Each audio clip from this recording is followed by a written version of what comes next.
আমাৰ কেবিনেটত কেইবাটাও গুৰুত্বপূৰ্ণ সিদ্ধান্ত গ্ৰহণ কৰা হয়। মই 2-3টা সিদ্ধান্তৰ বিষয়ে আপোনালোকক জনাম, বাকি কেইটা আমাৰ প্ৰেছ ৰিলিজত বা মোৰ টুইটাৰ একাউণ্টত পাই যাব। প্ৰথম আজি আমাৰ কেবিনেটত আপোনালোকে জানে যে বহুদিনৰ আগৰ পৰা আমি এটা কথা গুৰুত্ব আৰোপ কৰি আছিলোঁ যে অসমৰ গাঁও, নগৰ, চহৰ বা জিলাসমূহৰ নামসমূহ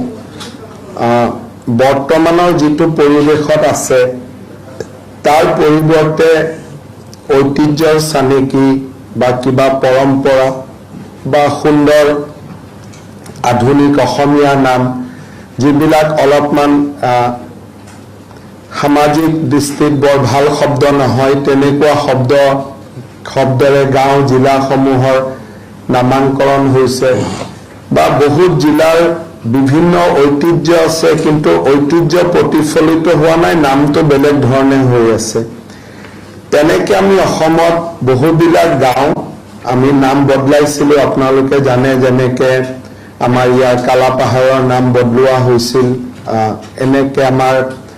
বহুবিলাক বহু অঞ্চলত নাম বদলোৱা হৈছিল। আজি সেই শৃংখলাকে আগুৱাই লৈ গৈ ষ্টেট কেবিনেটে আজি আমাৰ কেবিনেটৰ বৈঠকত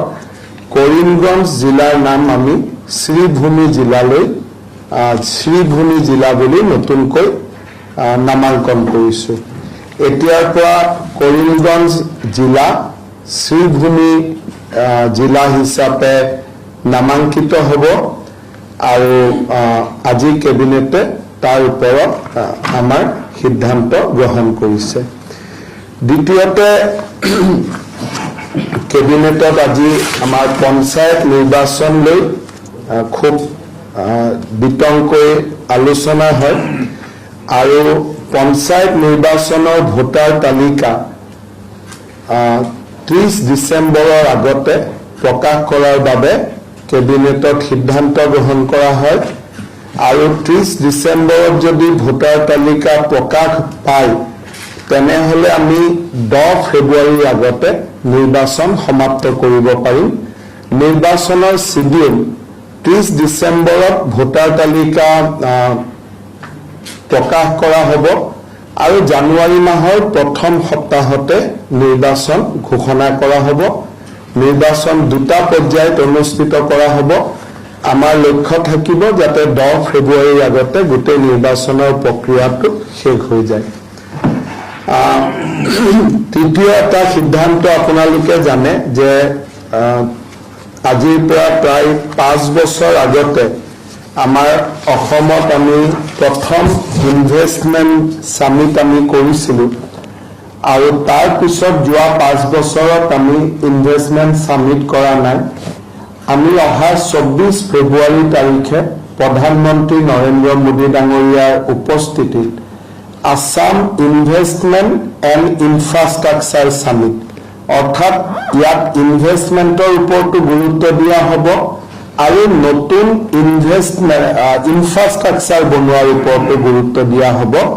Assam investment and infrastructure summit যিখন দ্বিতীয় হ'ব, প্ৰথমখন অকল ইনভেষ্টমেণ্টৰ ওপৰত গুৰুত্ব আছিলে, আমাৰ দ্বিতীয় যিখন সামিট হ'ব সি ইনভেষ্টমেণ্টো থাকিব, ইনফ্ৰাষ্ট্ৰাকচাৰো থাকিব। এই সামিট আমি 24 ফেব্ৰুৱাৰীত কৰিবৰ বাবে সিদ্ধান্ত গ্ৰহণ কৰিছোঁ আৰু ইতিমধ্যে এই দ্বিতীয় ইনভেষ্টমেণ্ট সামিটখনতো প্ৰধানমন্ত্ৰী নৰেন্দ্ৰ মোদী ডাঙৰীয়াই অংশগ্ৰহণ কৰাৰ কাৰণে সন্মতি প্ৰকাশ কৰিছে আৰু ইয়াৰ ওপৰত বাকী বিভিন্ন ধৰণৰ কাম আমি কৰিব লাগিব। ভাৰতৰ বা বিদেশৰ বিভিন্ন জাগাত ৰোড শ্ব' আদি হ'ব। আমি বিদেশৰ কম্পনেণ্টটো খুব কম ৰাখিব খুজিছোঁ। যোৱাবাৰ আমি বিদেশত বহুত কেইটা জাগাত গৈছিলোঁ কিন্তু এইবাৰ আমি বিদেশৰ কম্পনেণ্টটো কম ৰাখি দেশৰ মূল চহৰবিলাকত আমি যিটো ৰোড শ্ব' আদি কৰিম আৰু 24 ফেব্ৰুৱাৰী তাৰিখে আমাৰ মেইন সামিটখন হ'ব। তাৰ ওপৰতো আজি কেবিনেটে সিদ্ধান্ত গ্ৰহণ কৰে আৰু বাকী সৰু সৰু কেইটামান সিদ্ধান্ত আছে সেইকেইটা আপোনালোকক টুইটাৰ বা ফেচবুকত বা আমাৰ পেজ চিৰিজত পাই যাব কিবা যদি আপোনালোকে সুধে সেইটোৱে কথাটো ক'লো যে যিবিলাক নামে ইতিহাসক ৰিপ্ৰেজেণ্ট নকৰে তেনেকুৱা নামবিলাক আমি লাহে লাহে পৰিৱৰ্তন কৰি গৈ আছো যেনেকৈ কালাপাহাৰ নামটো কিয় পৰিৱৰ্তন কৰিবলগীয়া হ'ল বুলি তাৰ কোনো কাৰণ নাই কালাপাহাৰ নামটো আমাৰ অসমীয়া বা বঙালী অভিধান ক'তো পোৱা নাযায় তেনেকৈ কৰিমগঞ্জ বুলি ক'লে এই শব্দটো অসমীয়া অভিধানতো নাপাব বঙালী আমাৰ অভিধানতো নাপাব গতিকে জিলা বা গাঁওসমূহৰ নামবিলাক অভিধানিক হওক যে আমাৰ অভিধানত উল্লেখ থকা নাম হওক এই কামটো আমি বহু দিনৰ পৰা চলাই আছো অসমৰ বহুত গাঁৱৰ নাম আমি বদলাইছো যেনেকৈ এখন আপোনালোকে গম পাব বৰপেটা জিলাত এখন গাঁৱৰ নাম আছে ভাচেনিচৰ এতিয়া সেই নামটোতো কোনো ঐতিহাসিক বা অভিধানিক গুৰুত্ব নাই গতিকে কৰিমগঞ্জ যিহেতু অসমীয়া বা বঙালী দুয়োটা অভিধানতে উল্লেখ থকা শব্দ নহয় তাৰ কোনো ৰিজন নাই যদি আপুনি সোধে কৰিমগঞ্জ নামৰ অৰ্থ কি তাৰতো কোনো অৰ্থ নাই শ্ৰীভূমি ক'লে এটা অৰ্থ থাকিলে সেইকাৰণে আমি কৰিমগঞ্জ জিলাৰ নামটো শ্ৰীভূমি কৰিছো আৰু আপোনালোকে যদি আৰু অলপ আগলৈকে যাব খোজে এই নামটো আচলতে আমি দিয়াতকৈ কবিগুৰু ৰবীন্দ্ৰনাথ ঠাকুৰে নিজেই এই নামটো উল্লেখ কৰিছিল এসময়ত যে আমাৰ গোটেই অঞ্চলটো শ্ৰীভূমি বুলিয়ে তেখেতে এটা সময়ত উল্লেখ কৰিছিল 1919 চনত যেতিয়া তেওঁ সিলেট ভ্ৰমণ কৰিছিল তেতিয়া তেওঁ সিলেটক সুন্দৰী শ্ৰীভূমি বুলি কৈছিলে আমি এতিয়াতো সিলেট বাংলাদেশত আছে কিন্তু আমি কৰিমগঞ্জ জিলাখন তাৰে প্ৰমুখেদি শ্ৰীভূমি বুলি নামাংকন কৰিছো এই অসমীয়া অভিধানিক শব্দ ই বঙালী অভিধানিক শব্দ কাৰণ সেইটো বেলেগ কোনো কাৰণ নাই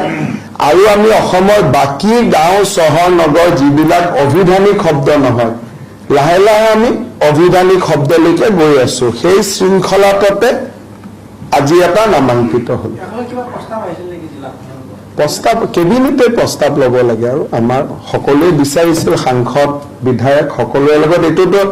হঠাৎ কৰা বস্তু নহয় 2-3 মাহৰ পৰা ইয়াৰ ওপৰত আলাপ আলোচনা ডেফিনেটলি চলি আছে হ'ব